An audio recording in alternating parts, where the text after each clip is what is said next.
You know, I don't think I'm too far out of line to say that fairly universally, it doesn't really matter what kind of video gamer you are, everybody loves a free video game. Well, assuming it's a good free video game, which brings me to today's video. 10 mostly good video games that you will never have to spend a single dollar on. That wallet will not have to leave your pocket if you play these free games on your Nintendo Switch. Well, unless you really want to spend money on these games, but in most cases, I really don't recommend it. Earlier in the year, I did 10 of the best free games on Nintendo Switch, and since then, quite a few more have come out that deserve to be on that list. Now, I'm not gonna redo the whole list again, so make sure you go and watch that video if you want to see all of those. So instead, I have compiled all of the new really good ones. I've thrown in some really bad ones that you should avoid. Well, with all that said, how about we... nuts. There's something wrong with my Switch. Oh, I know what it is.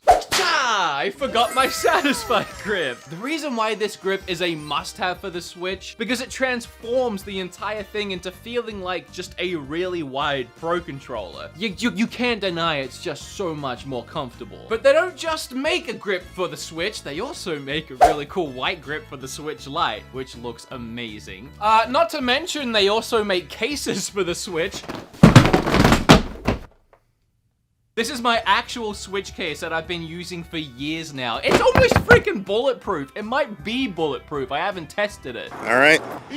But this, ladies and gentlemen, I have been waiting like a week to open this. I'm so excited. It is the brand new limited edition. Look at that! Oh, wow, that's actually so much cooler than I... See you later.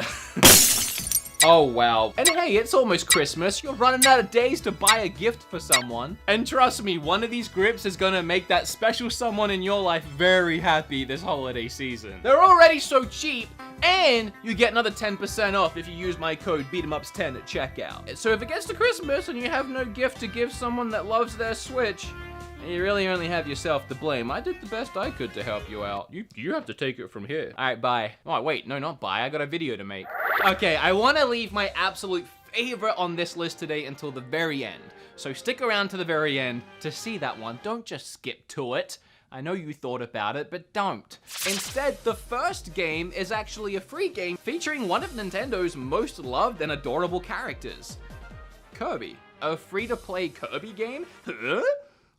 What was that noise? Super Kirby Clash is very simple. It's basically just a series of boss fights in different areas with minimal to no story. Every time you take down a boss, you unlock new gear, get new items thrown at you, and gain experience points. There's 4 different Kirby classes to choose from, each with their own movesets that do feel pretty different, and yeah, you basically just keep doing this. Boss fight after boss fight after boss fight. A little bit like a Kirby Monster Hunter game, where your real focus here is just a big fight with some friends. But I do miss the adventuring part of a game like Monster Hunter, or really even like Kirby. If you grind this game out and you patiently play the game in your free time whenever you have it, you might never have to spend any money on this game at all. But the in-game currency, gem apples, they will power you up super quickly. So I wouldn't say it's a pay-to-win game, I would say it's a pay if you're impatient game, which is most free-to-play games, honestly. There's a lot of options when it comes to playing with people too. You can have 4 people play on the one Switch, or 4 people play locally on 4 different Switches, or of course, online with 4 players. Super Kirby Clash, I mean,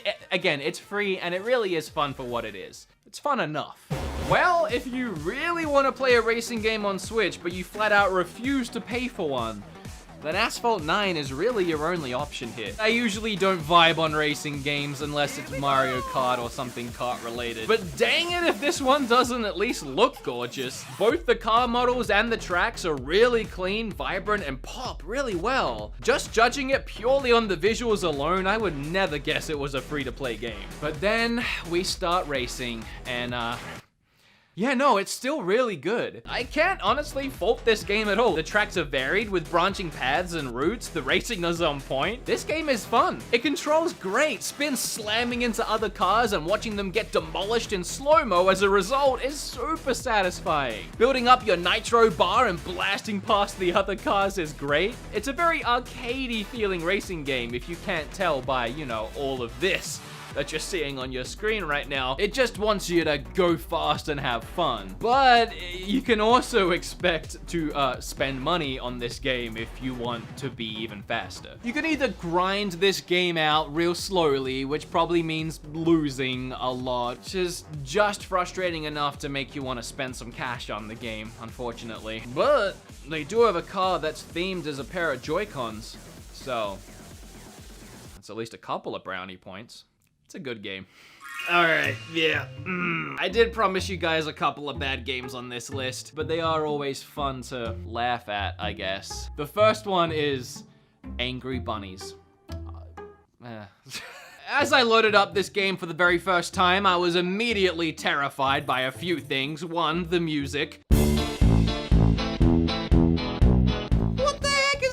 Are these supposed to be cute bunnies? Because these two on the left here are straight up giving me nightmares.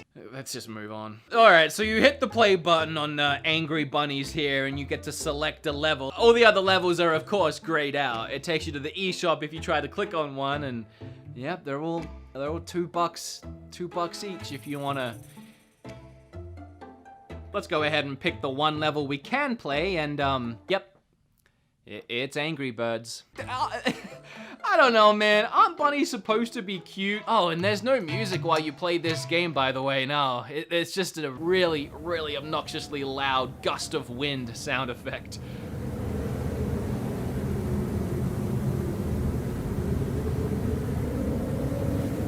I played 3 levels into this disaster of a video game, and I got to this one where you had to knock the barrel down the slope, I guess, and I only had one bunny to do it with, and no matter how many times I shot that stupid, ugly bunny at that barrel, it never moved, not even a tiny bit. It asked me if I wanted to buy more bunnies, and I think it wanted me to buy this big fat boy bunny so I could actually 3 levels in, and it's taking me to the eShop to get microtrans to spend money on the 3rd level. That is literally pay to win.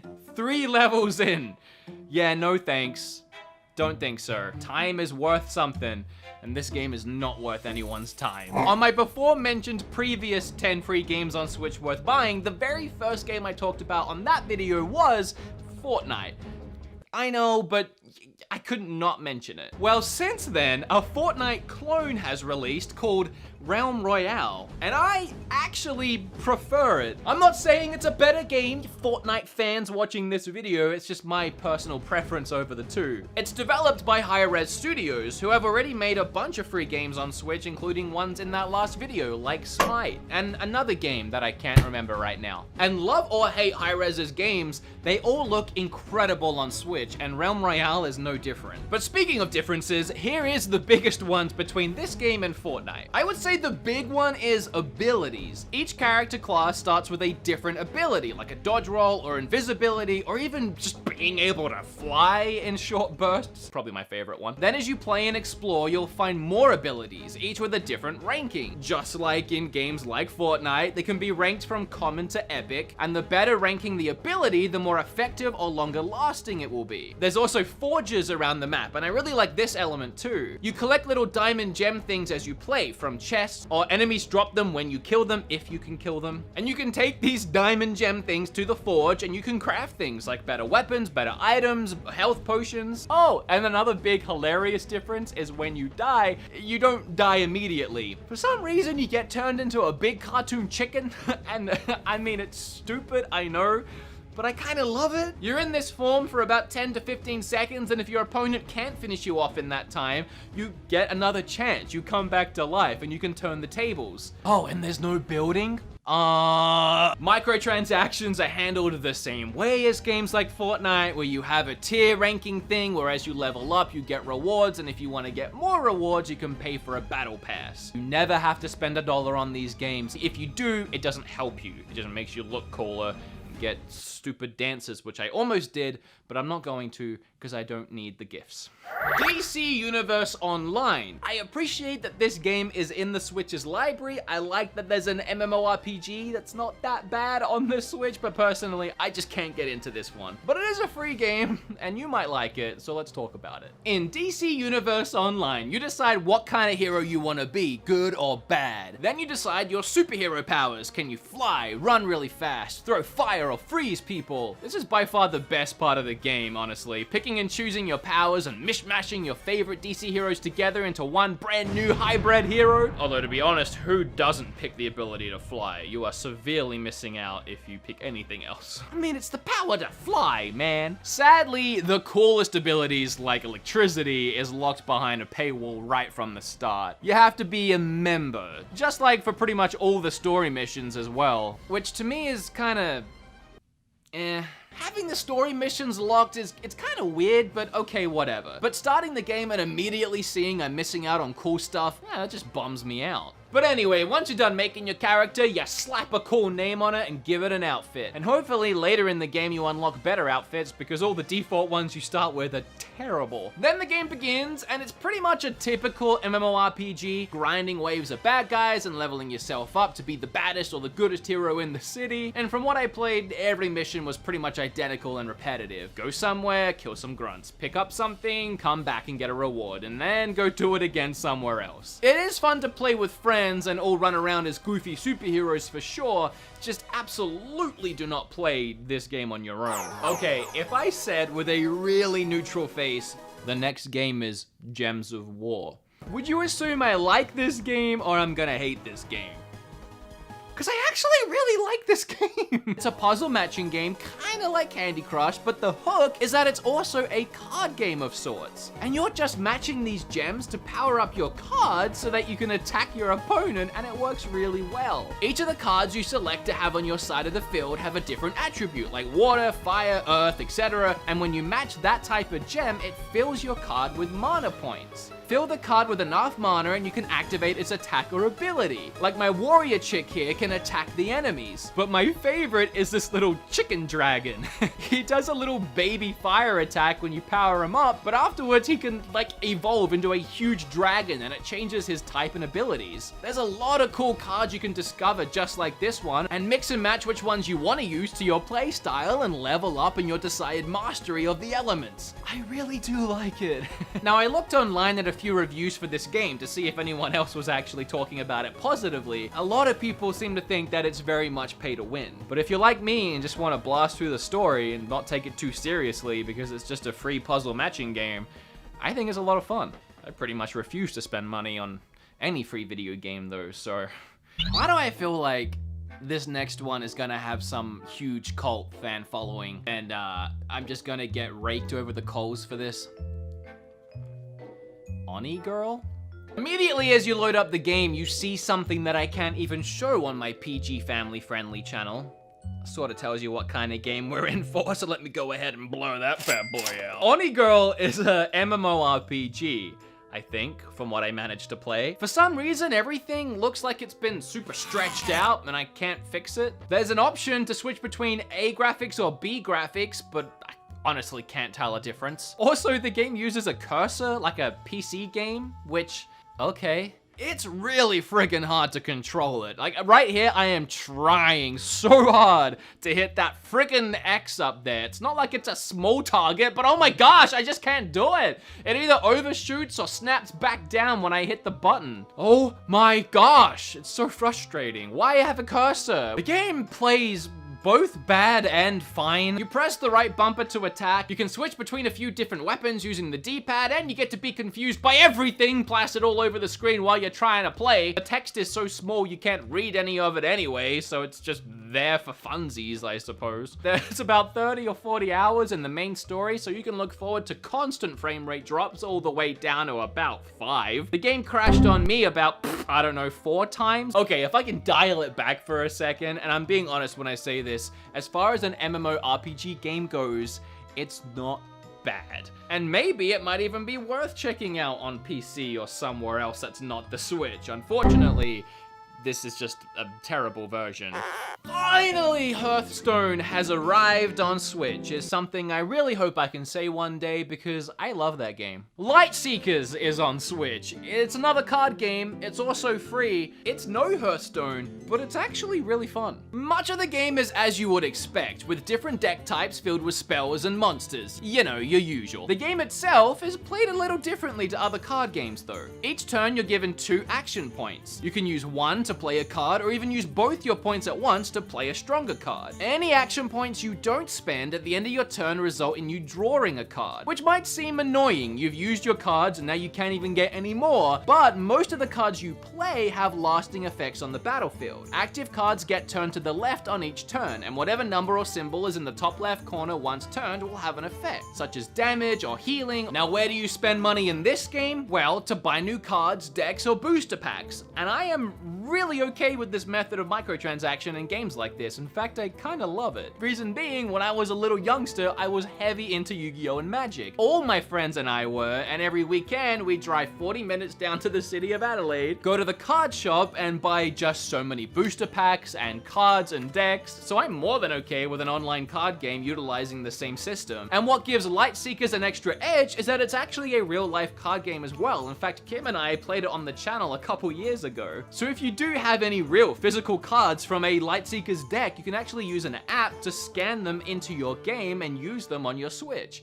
That's really cool, I like that. For some reason, sometimes I'm just a terrible human being, and in the last video I made like this, there was a little gag at the end where I said, as we all know, Nintendo just announced that Super Nintendo, GameCube games, and Game Boy Advance games are on the way to Switch or something like that. It was a stupid joke. However, now, at least I was only like 2/3 lying, because since then, Super Nintendo games have actually dropped on the Switch. I know it's kind of a cop-out to use this as one of the free games on the list, but I couldn't not mention it at the same time, because, well, for starters, the comment section wouldn't let me hear the end of it. But also, if it ain't the best free game on Switch, I don't know what is. I mean, you load it up and there's like 20 more free games inside it. Whatever, you got Link's Awakening, Kirby's Dream Land, Yoshi's Island 2, Star Fox, I'm pretty sure Super Metroid's in here. Yes, it is.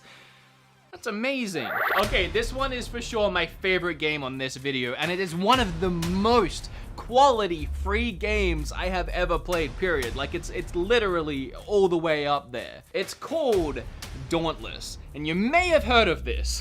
Depending on when I release this video, the game might even be out. I don't even have a release date yet. In fact, as of recording this, I am under such strict embargo, I am not allowed to even tell anyone I have the game. It feels weird. It feels like I shouldn't even be talking about it right now. I mean, Kim can hear me. Is that breaking embargo? But I've been playing this game all friggin' day. So Dauntless is made by Epic Games, the same creator of games like Fortnite. But before, I know there might be a stigma there, but Dauntless is a whole nother thing. Actually, it's a Monster Hunter-like game. You start with your created character. You can choose between a bunch of different weapon varieties like lance or dual wielding or a giant hammer or a sword or whatever it is you want to use. Go out into these levels, you take down these giant creatures, these monsters, these beasts. You harvest them for their pieces, you get loot from them. You also pick up other things in the world while you're there, and then once your mission is completed, you go back to your base, and then you use all of that stuff to upgrade your items, get better armor, get better weapons, and so on.